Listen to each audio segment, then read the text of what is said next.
किसको नहीं चाहिए कि चुनाव साफ हो, अच्छे से हो, चुनाव की प्रक्रिया पारदर्शी हो।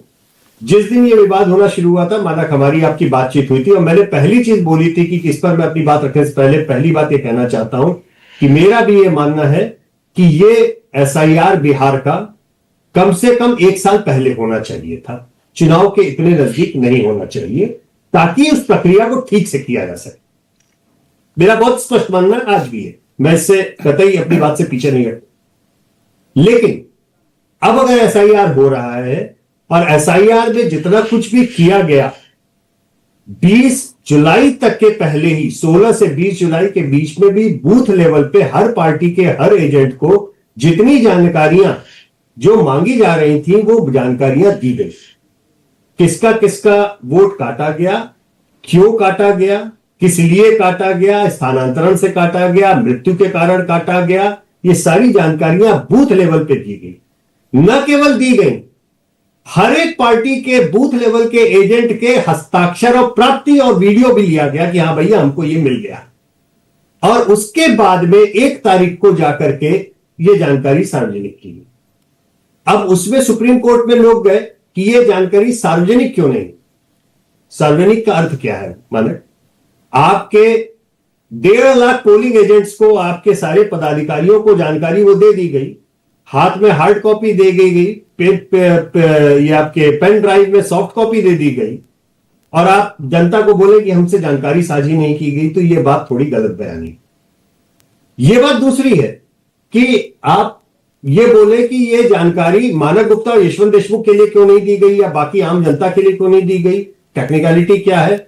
सुप्रीम कोर्ट ने दिए, कहा कि देना चाहिए, उन्होंने लगा दी। पहले लगा देते और बेहतर होता। मुझे उसमें कोई बड़ी बात नहीं दिख रही। जब आपने जो है बीजेपी के एजेंट को, कांग्रेस के एजेंट को, आरजेडी के एजेंट को जब ये जानकारी दे दी गई, तो मानव गुप्ता और यशवंत देशमुख से जानकारी क्यों हटा देनी चाहिए? उसमें उनका जवाब यह है कि भाई फाइनल हम तब लगाएंगे जब ये लोग अपनी आपत्तियां दे देंगे, हम अपनी चीजें सुधार के लगाएंगे, यही प्रक्रिया है, तभी हम फाइनल लगाएंगे। उसके बाद में मानव जी का नाम नहीं मिलता है तो मानव जी अपनी आपत्ति दर्ज करें, या मानव जी को यह पता है कि यशवंत देशमुख निपट चुके हैं और यशवंत देशमुख का नाम है, तो मानव जी आपत्ति दर्ज करें कि भाई उनकी, यशवंत देशमुख जी के अंतिम कर्म में हम गए थे और हम जानते हैं निपट चुके हैं, अब इनका नाम क्यों। तो ये सारी चीजों के लिए 1 महीने का समय दिया। मुझे उसमें कोई प्रॉब्लम नहीं है। मुझे लगा कि ठीक है, प्रोसेस पहली बात नहीं शुरू करनी चाहिए थी इस साल, ये बात मैंने सबसे पहले बोली, लेकिन अब की है और वो सारी जानकारी दे रहे हैं, तो अब आपको क्या आपत्ति है? उसमें सहयोग कीजिए, और जो सही गलत है वो मानने को तैयार है वो कीजिए उसमें। लेकिन कैंपेन जो चला वो चोर साबित करने का चला। चोर किसको कहा गया? चोर या तो भारतीय जनता पार्टी को या जो सरकार में थे उनको कहा जाता। तो ये अपेक्षा होती कि इस बात का जवाब भाजपा के प्रवक्ता दें, प्रधानमंत्री दें, गृह मंत्री दें। चोर आपने बोला चुनाव आयोग को। आप चाहते हैं चुनाव आयोग को चोर बोलने के बाद में वो अपने बचाव में कुछ बोले भी नहीं। ये भी एक प्रश्न चिन्ह है कि क्या उन्हें बचाव में कुछ बोलना चाहिए या नहीं बोलना चाहिए। हाँ, इसीलिए मैंने ये उठाया कि भाई हमको ये तय कर लेना पड़ेगा।